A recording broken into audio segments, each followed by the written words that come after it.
25 सोनम हुई बेहोश। अयान जो इस समय बैठी हुई थी, सबका डांस देख रही थी। अयान भी डांस कर रहा था। वही बाकी के सभी गेस्ट जो थे वे नाश्ता और डिनर कर रहे थे। बाकी के सभी बच्चे अपना मस्ती कर रहे थे। सोनम बस बैठकर के देख रही थी। सोनम का भी बड़ा मन कर रहा था कि डांस करे, लेकिन डर रही थी। वही अयान जो डांस करते हुए अब सोनम के पास में आ गया था और सोनम का हाथ पकड़ करके लेकर के स्टेज पर चला गया था। और अब अयान सोनम से रिक्वेस्ट कर रहा था कि सोनम डांस करे, और अब सोनम भी अयान के बात को मान जाती है और सोनम डांस करना शुरू कर देती है।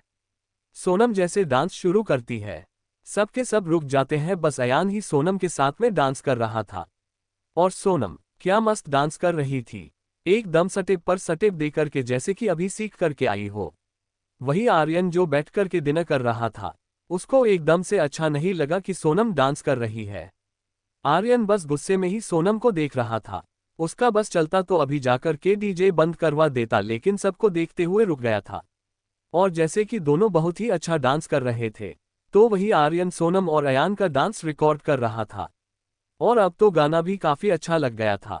अयान सोनम का हाथ पकड़ करके बहुत ही अच्छी तरह से डांस कर रहा था और आर्यन दोनों को इतना ज्यादा करीब देख करके उसको बहुत ही ज्यादा गुस्सा आ रहा था।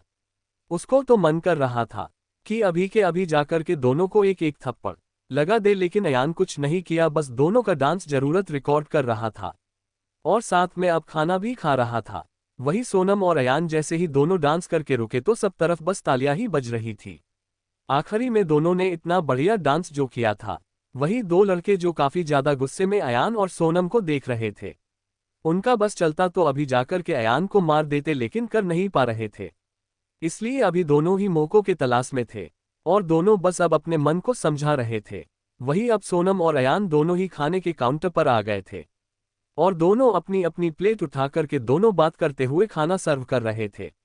ब्यूटीफुल गर्ल बहुत तेज हो जी, बोली मुझे डांस नहीं आता है और इतना अच्छा डांस कर रही थी। नॉट बैड अयान सोनम के प्लेट में राइस देते हुए बोला। नहीं अयान, बस कभी कभी कर लेती, आज हमने 2 साल बाद खुल करके डांस किया था। बस नहीं तो मैं नहीं करती हूँ, पता नहीं क्यों अब मन ही नहीं करता है। सोनम अयान को सब्जी देते हुए बोली। ठीक है यार, लेकिन कभी कभी ना मन को समझा लिया करो ओके, कि इतना अच्छा डांस करती हो तो किया करो जी, और रही बात दिल की तो यार बस मन थोड़ा बदल जाता है और अच्छा लगने लगता है। अयान सोनम को कचौड़ी देते हुए बोला। हम आप सही बोल रहे हैं, बस कभी कभी मन बहुत उदास हो जाता है, कुछ भी करने की इच्छा नहीं होती है, बस इसलिए नहीं तो नहीं। सोनम पापड़ देते हुए बोली। सोनम एक बात याद रखना, तुम्हारे साथ में भले कोई हो या ना हो, लेकिन तुम्हारे ये दोस्त जिंदगी भर तुम्हारे साथ खड़ा रहेगा ओके। कभी भी तुमको जरूरत होगी तो तुम मुझे आराम से अपना भाई समझ करके बता देना, बस हर समय अपने मन की करो यार, जो तुम्हें सही लगता है करना आपको है, न कि माँ पापा को, इसलिए तुम्हारी जो मर्जी हो करो, बस गलत रास्ता नहीं चुनना ओके। अयान सोनम चेयर देते हुए बोला और दोनों अब पास में बैठ करके खाने लगे थे। थैंक्स अयान मुझे इतना समझने के लिए और इतना विश्वास करने के लिए, सोनम बोली खाना खाते हुए। घर जाकर के भूल मत जाना कि मैं भी हूँ ओके, इसलिए कॉल करती रहना ओके, और किसी भी चीज़ की ज़रूरत होगी तो बता देना और फिर जल्दी से आ जाना ओके। तुम्हारे बिना तो मुझे अच्छा ही नहीं लगता है यार, तुम कितनी स्वीट हो, कितनी प्यारी हो, कितना ध्यान रखती हो, काश कि मेरी भी कोई ऐसा आए जो एकदम तुम्हारे जैसे हो। अयान बोला। मैं घर जाकर के आपको एकदम नहीं भूलूंगी ओके, और आपकी भी जिंदगी में कोई अच्छा ही आएगा ओके, इसलिए चिंता मत करो, सब सही होगा। सोनम बोली। दोनों अब बात करते हुए अपना अपना डिनर कर रहे थे, तो वही बाकी के भी बच्चे अपना अपना डिनर कर रहे थे। सोनम अपना और अयान का प्लेट ली और उसको डस्टबिन में रखने चली गई थी और अपना फोन वही कमर में कोच ली थी। और अयान जो सोनम के ही साथ में था और दोनों इस समय हैंड वॉश कर रहे थे कि अयान का फोन रिंग होने लगा था। एक बार रिंग हुआ तो कुछ नहीं हुआ, लेकिन जब बार बार रिंग होने पर अयान को कॉल लेनी पड़ी। अयान आपका फोन बज रहा है, उठा लो, हो सकता है किसी की जरूरी कॉल हो। सोनम जो हाथ साफ कर रही थी। हम 1 मिनट, हम यही रुको, मैं बात करके आ रहा हूँ, इधर आवाज नहीं आ रही है, बच्चे शोर कर रहे हैं। अयान बोला और अपना फोन लेकर के दूसरी तरफ चला गया था। अब सोनम वहीं पर खड़ी हो गई थी और सब कुछ देख रही थी। वहीं दूसरी तरफ 2 लड़के जो कब से सोनम को अकेले में देखना चाहते थे और अब तो सोनम अकेले खड़ी हुई थी। तभी लड़का एक हाथ में कोल्ड ड्रिंक लिया और उसमें कुछ मिलाकर के एक बेटा को बुला लिया था।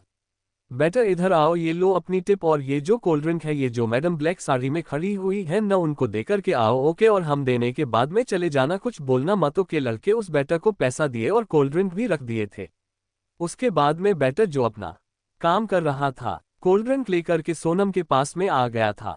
मैडम कोल्ड ड्रिंक प्लीज, बेटा सोनम को कोल्ड ड्रिंक देते हुए बोला तो सोन भी कुछ नहीं बोली और उस बेटा के हाथ से कोल्ड ड्रिंक ले ली थी और पीने लगी थी। वही दोनों लड़के जब देखे कि सोनम कोल्ड ड्रिंक पी रही है तो दोनों बहुत ही ज्यादा खुशी हुए, ऐसे लग रहा था कि जैसे उनको क्या ही मिल गया हो। वही सोनम अपनी कोल्ड ड्रिंक खत्म की तो अब उसको गर्मी लगने लगी थी। सोनम देखी कि थोड़ी सी खुली जगह में चली जाए, इसलिए सोनम वहां से हटकर के दूर जा रही थी। अब उसके अंदर और भी ज्यादा गर्मी बढ़ती जा रही थी, उससे अब और भी ज्यादा बर्दाश्त नहीं हो रहा था कि ओ रुक जाए। सोनम एक जगह गई और जाकर के वहीं पर बैठ गई थी, लेकिन अब सोनम का सिर भी काफी ज्यादा तेज में दर्द हो रहा था। ऐसे लग रहा था कि जैसे कि अभी के अभी उसको सिर फट जाएगा।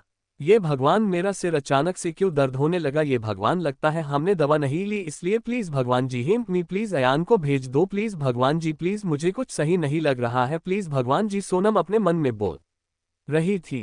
सोनम अपना फोन अभी निकाल रही थी कि सोनम अचानक से ही गिर गई थी। वही दोनों लड़के सोनम को ऐसे देख करके बहुत ही ज्यादा खुशी हुए। उसके बाद में सोनम के पास में दोनों ही आ गए थे और अब दोनों कुटुली मुस्कान से सोनम को देख रही थे। बहुत थप्पड़ मारने का शौक चढ़ा था न, अब देखना कौन आता है तुमको बचाने, आज तो कोई नहीं बचा सकता है तुमको। बहुत कूद रही थी, अभी उस अयान के साथ में बड़ा चिपक रही थी, अब देखता हूं क्या करती है, लड़का बोला। उसके बाद में एक लड़का सोनम को अपने बाहों में उठा लिया था और लेकर के जा रहा था।